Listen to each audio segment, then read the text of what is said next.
So, welcome everybody. This is my first time at CCC camp. Is it someone else's first time as well? Yeah! Good for us newcomers. I thought this topic is kind of good for this camp, and I also have a video next which has music, at least, that is good for this camp, and it's kind of relevant to the topic. So I thought I would play it. Let's see if we can get it to play. Hopefully the Wi-Fi works and we can get it to play. It's essentially a very old ad that very old people like me and others who are old like me will recognize. So let's see. Do we get sound?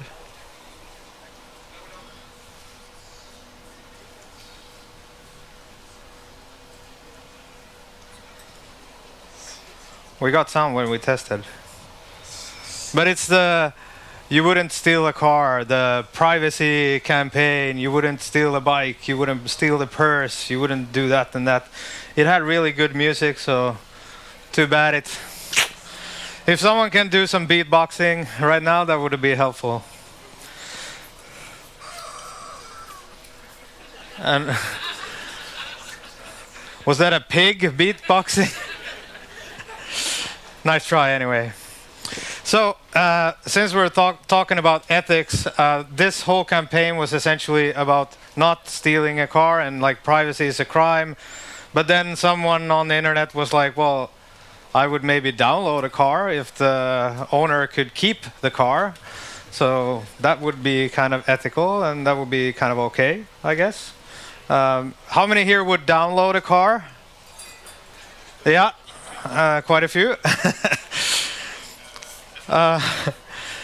Okay, so to get started on this topic of ethics, hackers kind of work in sometimes in peculiar domains. So sometimes we're going on the boundaries of law and so forth. So I thought I would take you through my short version of the evolution of the hacker ethics, as you would know it. And this goes back even before my time. It was like in the 60s, 70s when computers started being more common. Hackers would essentially be doing all kinds of things on these computers that were not really accessible to everyone yet. And they kind of went through this stage where they had the hacker ethic. There was a guy who wrote a book, and Richard Stallman, which is considered the last true hacker, said about ethics in that book like this, that the hacker ethic refers to the feelings of right and wrong to the ethical ideas this community of people had. That knowledge should be shared with other people who can benefit from it, and that important resources should be utilized rather than wasted. And I think probably quite a few of us can stand behind that statement. Also, the hacker ethic can kind of be summarized into, in that era, exceptional single-mindedness and determination to keep plugging away at a problem until the optimal solution had been found are well-documented traits of the early hackers. Willingness to work right through the night on a single programming problem are widely cited as features of the early hacker computer culture. Who here has spent an entire night figuring out a problem? Okay, quite a few. So you can also consider yourself, early hackers in a way. And then when we go a bit further, maybe to the 80s, things started shifting. There started to be sort of more.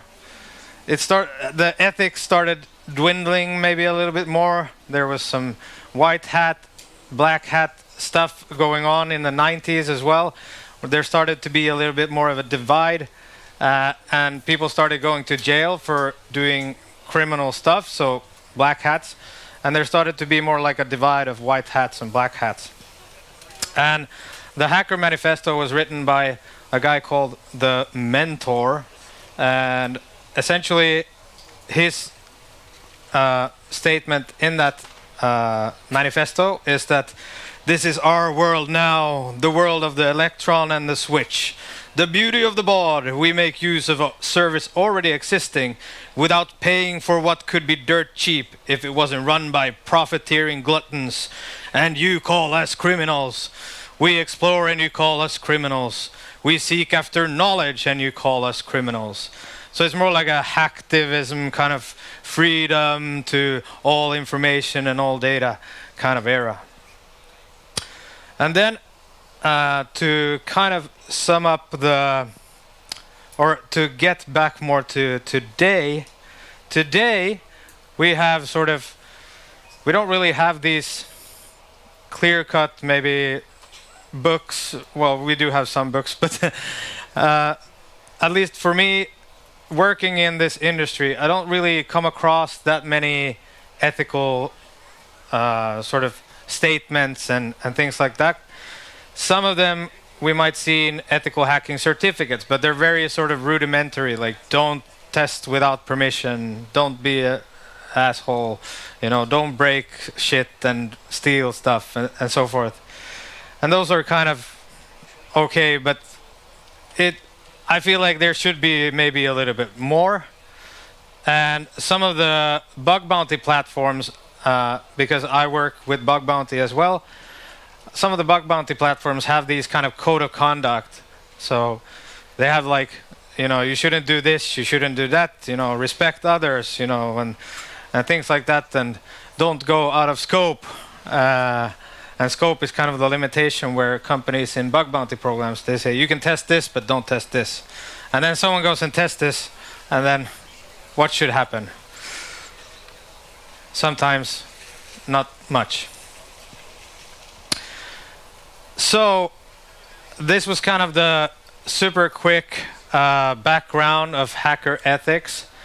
And what really got me into this talk was the things that I've seen recently that made me think, okay, maybe we should have even more discussions about ethics when it comes to security testing, and especially in the bug bounty space where I work a lot. And if you're not aware of bug bounty, it's essentially security testing for a reward. So you do some testing and you send in a report through usually a bug bounty platform, and the company will pay a reward based on how severe the issue is. And some of the things that I've seen will kind of touch upon both security testing and the bug bounty area, because that's what I know. So probably there's much more things that go on, but these are the things that I thought I would share with you, because it might not be that well known, some of them at least. But we'll start with the really simple ones. You're testing with permission, and then you bring down some servers. It's probably happened to a few, maybe here. Has it happened to any of you? Yeah? Okay, a couple. I see my colleagues over there as well. We've done this, unfortunately, quite a few times, and it really boils down to maybe we should have done more due diligence. Maybe the computers that we were testing were in a broom closet somewhere, or it was like a Raspberry Pi that really couldn't handle many requests, so it just cannot handle anything automated and it just dies. So we're not really doing a service for the customer or the individual that we're testing, and probably not anyone else. And it's not really nice getting a call from the client saying, "Oh, you brought our servers down. What are you doing? Stop doing whatever you're doing. It's not cool. Our production is down." And then you find out their production is running on potatoes. So that's also a good finding in itself. All right, so now for the more gray area of the things that I have seen recently. Someone popped the champagne, and that's great. And I have introduced this arbitrary Gandalf the Grey scale. Some of you might not see it, but there's, depending on how gray I believe it would be, there's a number of Gandalfs in there to represent how gray this thing might be. So let's get started with the first one. So the first one kind of goes from the first example we had, testing without permission and then bringing down servers, for example. I would give it maybe like 1 Gandalf. I mean, it's kind of like, yeah. And in some cases, it's maybe not that legal as well. In some countries, you're not really allowed to test without permission. So I'll give it 1 Gandalf maybe. Then the other one is stumbling across a vulnerability without permission, but then you kind of notify the target company through, for example, your local CERT. And the local CERT in many of our European countries especially protect the hacker from the company if they want to pursue you as a hacker. So they protect you as an individual as well, so you don't get pursued because it's a CERT contacting the company. I'll give this maybe like 1 Gandalf, maybe not even a single Gandalf. Maybe a Hobbit, I don't know. And then we have this really awesome thing, testing without permission and then blackmailing the target. Reward me or else something will happen, someone will hack you. It's not me, but here's my full name. And a lot of times we've seen these types of individuals contact companies directly and saying like they have a terrible vulnerability and it's really critical and you need to pay me right away. And then when you start asking, okay, what is this vulnerability actually? And then it's like, okay, well, you have a file that shouldn't be there, or it could be really almost nothing and they want a reward for it. Sometimes it could actually be something, but you don't really know until you get into this super annoying conversation. And usually it's almost like spam or like a scam where they really like try to get you. They might send the CEO of the company this email and they scramble all the jets like, whoa, something is going on, and it's not really good for business either. So it's quite interrupting as well.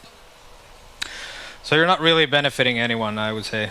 I'll give it 1, maybe 2 Gandalfs.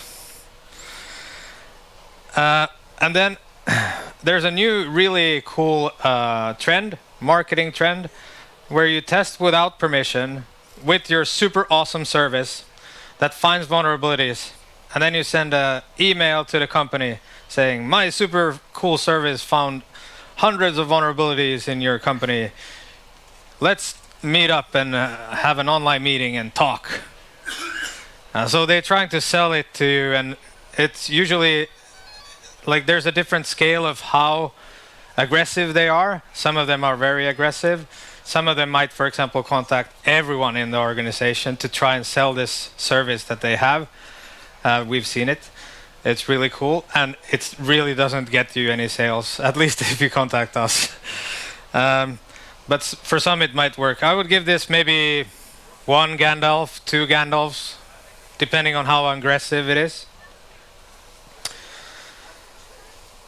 And then another really nice trend that we have seen recently is that you purchase stolen credentials off the dark web, and then you ask the company to give you an award. So they submit it to a bug bounty program.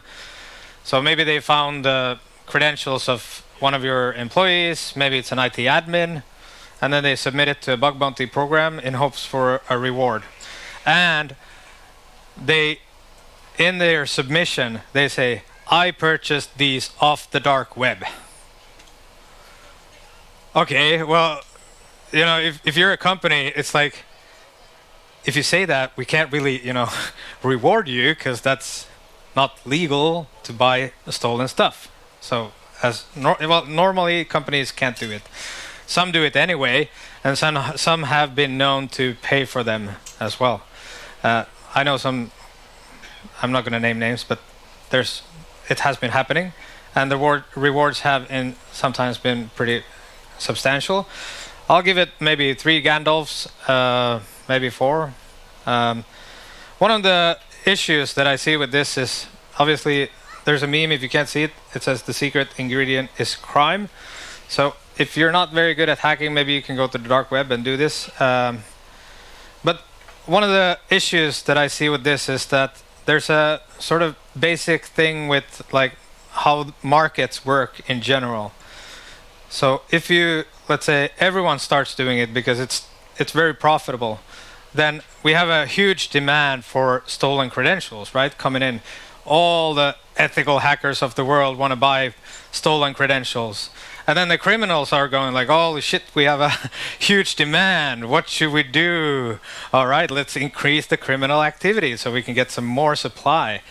And then the supply and demand cycle just starts going. And yeah, I don't know. It's kind of a bit of a problem, I would say, to do this. Maybe later some of you can discuss how ethical it really is, and is it really an ethical hacker kind of thing to do. Then, to take this a bit further, is maybe, I don't know if you know, but there are services that you can subscribe to where you can purchase stolen credentials off the dark web. The service purchases the credentials for you from the dark web. So it's kind of like a Netflix of crime, you know. So it's like, okay, I'll just subscribe to this service and I'll get all the stolen credentials. And so I don't know, maybe, what if you had a Netflix for like stolen cars? Would you subscribe to that? I don't know. But this is kind of, it gets a little bit more difficult because now you're not buying the credentials yourself, but you have a proxy that's buying them and you're subscribing to the service. And there's multiple services like this. Probably some of you know. If you want to use them, don't ask me.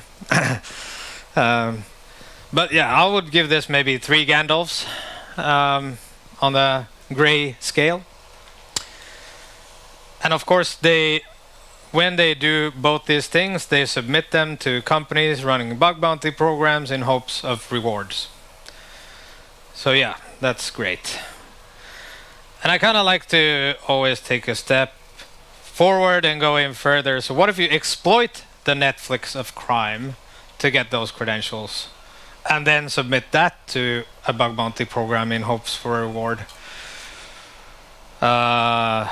I give it maybe 5 Gandalfs because it kind of goes like even further. So you're doing a crime on a service that is buying stolen stuff and selling that as a subscription.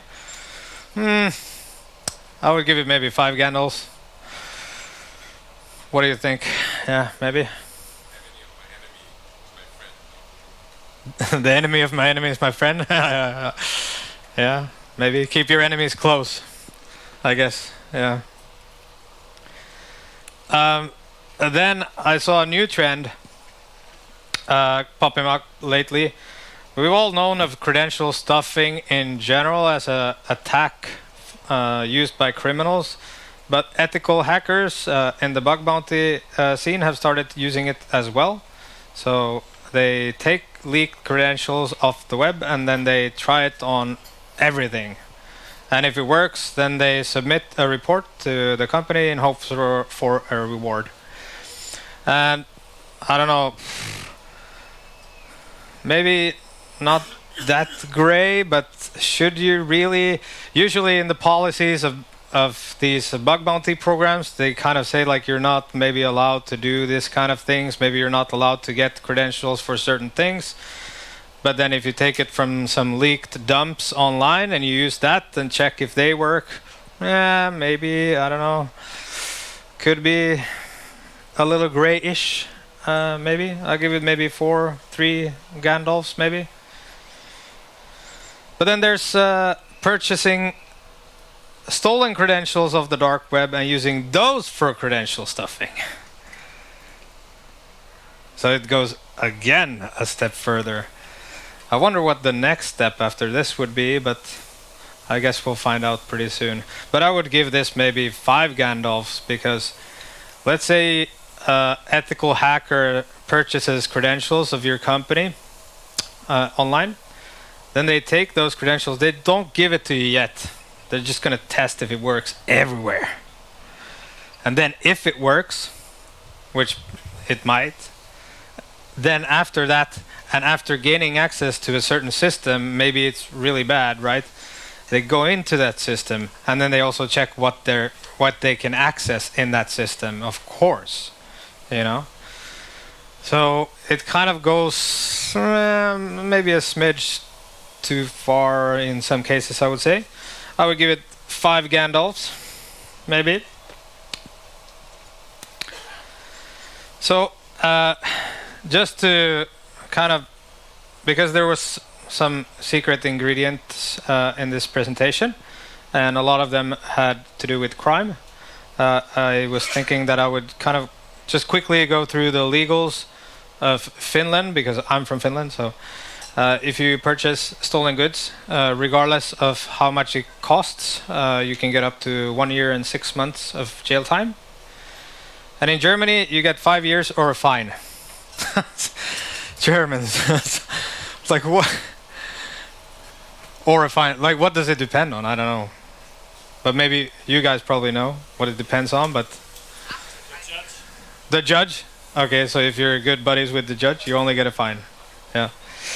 Probably it's also depending on how severe it is and so forth. In Canada and US, if the values exceed over $5,000, so let's say I run a bug bounty program, someone they've bought stolen credentials, they want me to give them a reward. I'm a US company, I give them a reward over $5,000, I've committed a federal crime.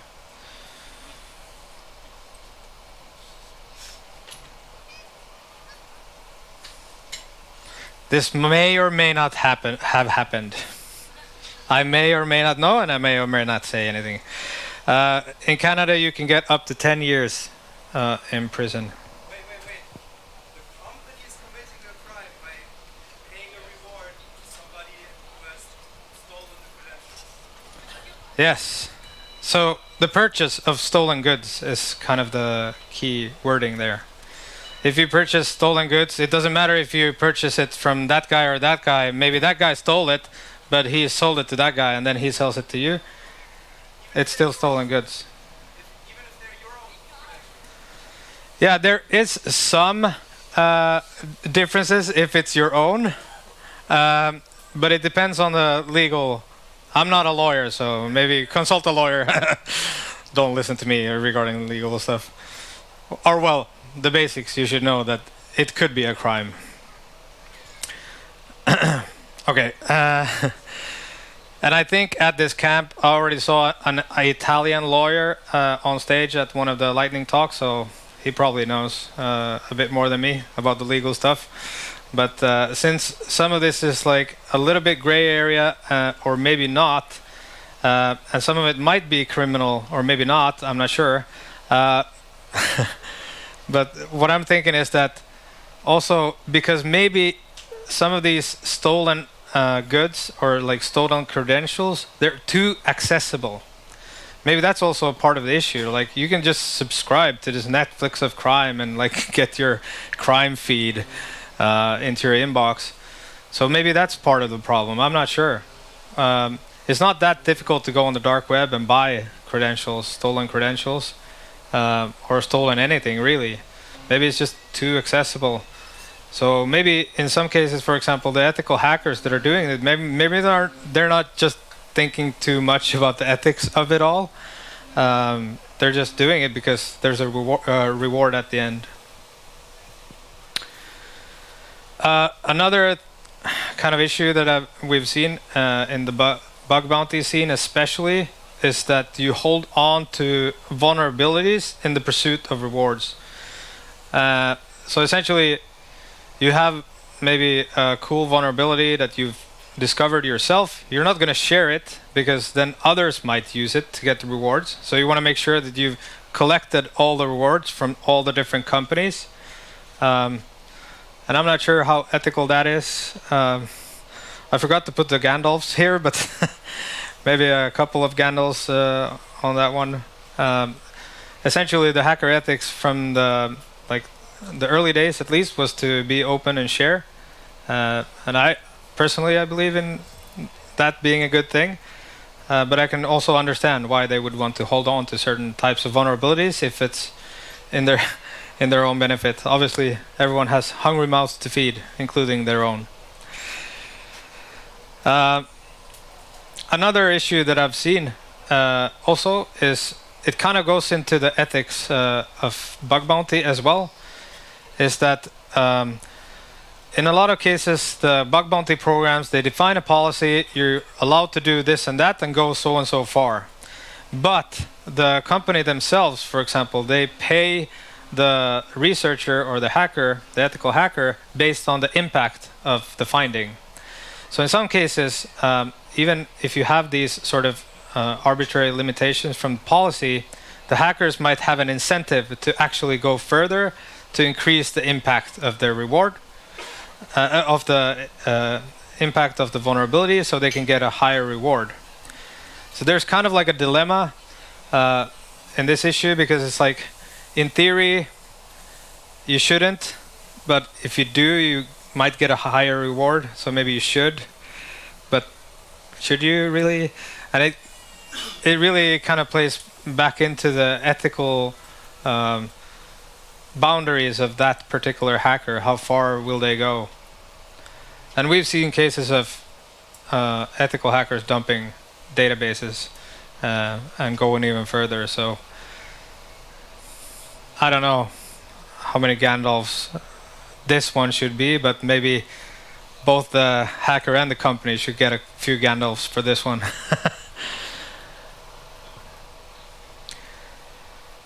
And then, of course, there's secret techniques or open sharing. Some prefer to have their secret techniques and keep them to themselves because there's more rewards for them. And some prefer to share everything. And I guess one of the reasons I wanted to talk at this camp about these issues as well is that there's probably a lot of you that also are interested in discussing in these things and seeing where this should go. And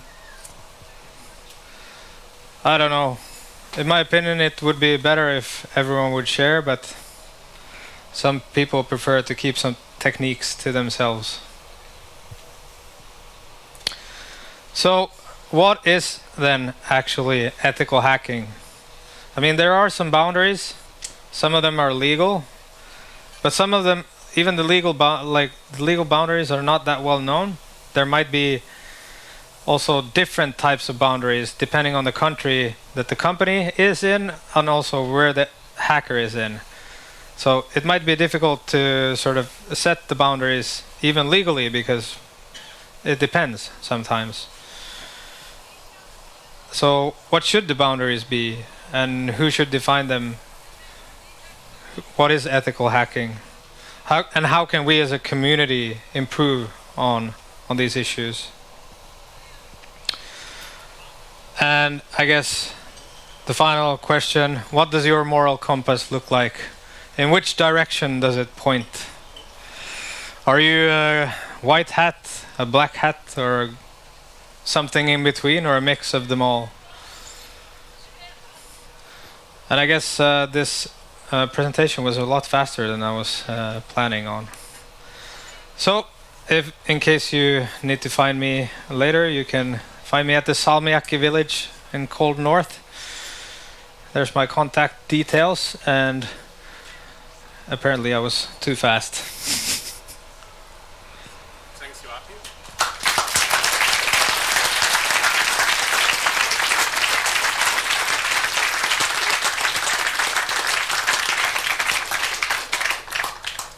It looks like we have about 15 minutes for questions, if there are any. Are there any questions from the internet? None? Any questions from the audience? Please line up over there by the microphone. Thank you.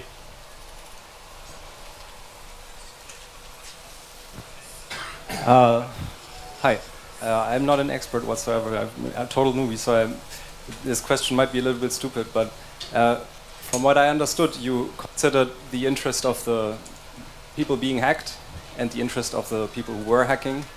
What about the greater good? Like, what about people who are not related to the company, not related to the hacker? Like, everybody, does it, like, isn't that a very relevant question for whether it's ethical or not? Does it benefit everybody? what I'm doing as a hacker, or does it worsen the situation for everyone? Yeah, I mean, and it also depends. Does it benefit everybody, or a large amount of people, or a few people? It's a difficult question, really, to answer. I don't really have an answer, I guess. Yeah, it's ethics. Hey, you focused on the legality a lot and on, the, let's call it technical, hardcore hacks, but some of the stuff that you had was with credentials. And just yesterday we had a cool presentation by Kyrillis, I don't know if he's there, on social engineering. Yeah. And I mean, the most obvious kind of social engineering is super duper direct, and it's fairly in your face, and okay, you got the credential, that's it. But once you go for the higher value targets, usually you start to build up networks, and it's human level trust that you have to build with a lot of people to build your network to actually get at the whale that you're aiming at. And then you betray those people. And that can have real psychological impact on those people. We had a really cool discussion after the session yesterday with a bunch of friends. This is not something I see discussed a lot in ethical hacking. The psychological impact on, oh fuck, I trusted that guy. So what are your thoughts on that? Yeah, and that's right. Betraying trust can be very detrimental, like regarding the person's mental health. And we also see, for example, a lot of people that are victims to cybercrime also, they suffer greatly sometimes. So in some cases, I think we should maybe have some like victim healthcare, like a cyber crime healthcare station or something. I don't know what that would look like, but it's very difficult for people mentally, especially if they're, for example, the entry point to a bigger event. Then it's very hard on them once it dawns on them that this really was serious. So yeah, there's a lot to improve on that area as well. Any more questions? Maybe just a comment. What you just talked about is what's called a second victim in safety literature. Like the pilot, who's like, the plane crashed, right? Let's say some people died. Like, it's not good, but it's not really the pilot's fault. It's almost never very rarely. But they feel really responsible and sometimes commit acts against themselves. Let's just put it that way. So actually, in general, security, I think, would benefit a lot from safety literature, but that's a different discussion to be had. All right. So there's one more question, it seems.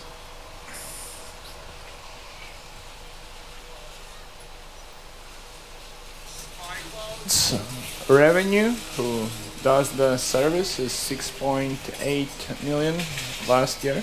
I work for a big enterprise. We subscribe to it. So how do you feel about that revenue number, 6.8 million? Revenue, what? Sorry, of SpyCloud, the service enterprises subscribe to get essentially leaks, dumps, creds of their own info. Yeah, that's one of the services that you can subscribe to. I mean, I'm not sure how ethical. There's also other sort of cyber threat intelligence related companies that provide stolen credentials, etc. It's gray area. Yeah, I don't know. That's, I guess, one of the questions I also have. Like, I'm not sure what's right and what's wrong. So probably more discussions are needed to find the boundaries and on what's right and what's wrong.